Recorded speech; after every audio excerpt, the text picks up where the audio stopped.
एक शहर में एक मोची रहता था।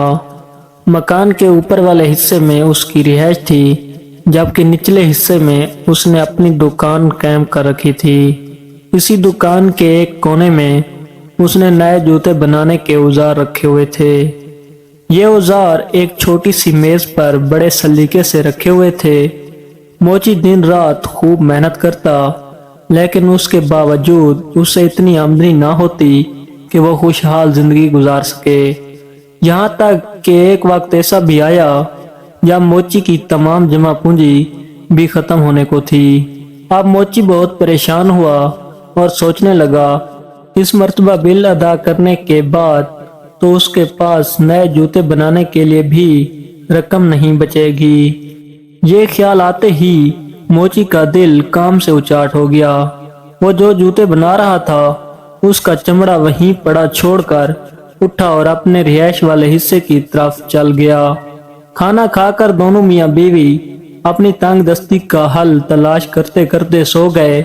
दूसरे रोज सुबह मोची नाश्ते से फारिग होकर अपनी दुकान में पहुंचा तो वो बहुत हैरान हुआ, क्योंकि कल जो चमड़ा उसने जूतों के लिए काट कर छोड़ा था उसके जूते तैयार थे। और ये जूते इतने खूबसूरत थे कि मोची ने कभी इतने उम्दा जूते ना बनाए थे। मोची ने जोर जोर से अपनी बीवी को आवाजें दी। आवाजें सुनकर उसकी बीवी दुकान में दाखिल हुई तो मोची ने पूछा, क्या ये इतने खूबसूरत जूते तुमने बनाए हैं? मोची की बीवी ने कहा, नहीं, मैं ऐसे अच्छे जूते कैसे बना सकती हूँ, मैंने तो पहले कभी जूते बनाए ही नहीं। मोची ने जूते उठाकर दुकान के दरवाजे के साथ बने हुए शोकेस में इस तरह रख दिए कि दुकान के बाहर से हर शख्स की नजर उन पर पड़ती थी। कुछ ही देर गुजरी थी कि एक आदमी ने आकर जूते खरीदने की ख्वाहिश जाहिर की। उसने मोची को जूतों की इतनी अच्छी कीमत दी कि मोची कभी सोच भी ना सकता था। अब मोची ने इस रकम से घर के लिए राशन खरीदा और मजीद जूतों के लिए चमड़ा भी खरीद लिया। खरीदारी से फारिग होकर मोची वापस आया तो शाम होने को थी। मोची की बीवी खाना बनाने की तैयारी करने लगी। जब मोची चमड़ा लेकर दुकान वाले हिस्से में गया, मोची ने 2 जोड़े जूतों के लिए चमड़ा काटा। वो अभी उन्हें सीने के बारे में सोच रहा था कि उसकी बीवी ने आवाज देकर कहा, खाना तैयार है, आकर खाना खा लो, बाकी काम सुबह कर लेना। यह सुनकर मोची ने काटा हुआ चमड़ा अपने काम करने वाली मेज पर छोड़ा और रिहायशी हिस्से की तरफ आ गया। दूसरे रोज सुबह जब मोची दुकान में आया तो वो एक मर्तबा फिर हैरान हुए बगैर ना रह सका, क्योंकि रात को मोची ने जो चमड़ा काट कर रखा था उसके आज फिर बहुत उम्दा जूते तैयार थे।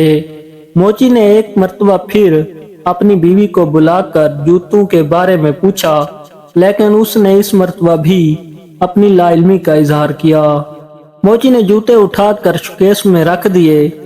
थोड़ी देर बाद जूते बिक गए।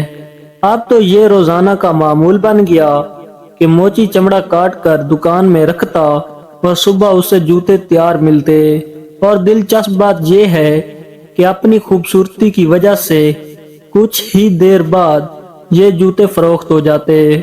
मोची और उसकी बीवी अब काफी खुशहाल जिंदगी गुजार रहे थे। एक दिन मोची की बीवी ने कहा, हमें मालूम तो करना चाहिए कि रात को कौन हमारे लिए जूते बना कर जाता है। मोची और उसकी बीवी शाम होते ही कटा हुआ चमड़ा काम करने वाली मेज पर छोड़कर दुकान में रखी हुई एक बड़ी सी अलमारी के अंदर छुप कर बैठ गए और थोड़ा सा दरवाजा खोलकर दुकान में झांकने लगे। आधी रात के वक्त आतिशदान की चिमनी में कुछ आवाजें आती महसूस हुईं। थोड़ी देर बाद उन्होंने देखा कि 2 खूबसूरत नन्ही मुन्नी परियां हवा में तैरती हुई चिमनी के जरिए दुकान में दाखिल हुईं और काम करने वाली मेज के पास रखे स्टूल पर बैठकर उन्होंने जूते सीने का काम शुरू कर दिया। सुबह होने से कुछ देर कबल जूते के दोनों जोड़े तैयार हो चुके थे। खूबसूरत जूते मेज पर उसी तरह छोड़कर दोनों नन्ही परियां हवा में उड़ती हुई वापस चली गई। मोची ने अपनी बीवी से कहा, बहुत दिनों से ये नन्ही परियां हमें अच्छे अच्छे जूते बना कर दे रही हैं। मेरा ख्याल है हम भी इन्हें कोई तोहफा दें। मोची की बीवी बोली, दोनों परियां नंगे पांव थी और उनके कपड़े भी आम से थे। शायद इन्हें इन कपड़ों में सर्दी लगती हो, क्यों ना मैं इन दोनों के लिए कपड़े बना दूं। मोची ने भी बीवी की हाँ में हाँ मिलाई। इसी दिन मोची की बीवी ने दोनों परियों के लिए बेहतरीन गरम जैकेटें तैयार की और साथ ही 2 जोड़े छोटे छोटे खूबसूरत जुराबों के भी बनाए। दूसरे दिन उन्होंने शाम के वक्त काम करने की मेज पर बजाय जूतों के लिए चमड़ा काट कर रखने के दोनों नन्ही मुन्नी परियों के लिए जैकेट और जुराबों के गिफ्ट पैक तैयार करके रख दिए और अलमारी में छुपकर परियों का इंतजार करने लगे। आधी रात के बाद परियां दुकान में दाखिल हुई और काम करने वाली मेज के पास आकर खड़ी हो गईं। मेज पर जूतों के लिए चमड़े की जगह गिफ्ट देखकर उन्हें हैरानी हुई। दोनों ने आपस में मशवरे के बाद गिफ्ट खोले तो उसमें छोटी छोटी जुराबें और जैकेटें देखकर बहुत खुश हुईं और उन्होंने फौरन जैकेटें और जुराबें पहन ली। अब वो दोनों परियां बहुत खुश थीं। खुशी से दोनों परियां झूमती रहीं और फिर हवा में तैरती हुई चिमनी के रास्ते दुकान से बाहर निकल गईं। उसके बाद वो कभी दुकान में काम करने न आई। मोची ने जूते बनाने का काम जारी रखा, जो कि उम्दा और खूबसूरत होते थे, और वो पूरे इलाके में बहुत अमीर और मशहूर हो गया। लेकिन कोई भी अपने जूतों का नन्ही परियों के बनाए हुए नरम और नाजुक जूतों से मवाजना ना कर सका। वसलम नाजरीन, अगर स्टोरी अच्छी लगी हो तो प्लीज हमें सपोर्ट करें और हमारे चैनल को जरूर सब्सक्राइब करें।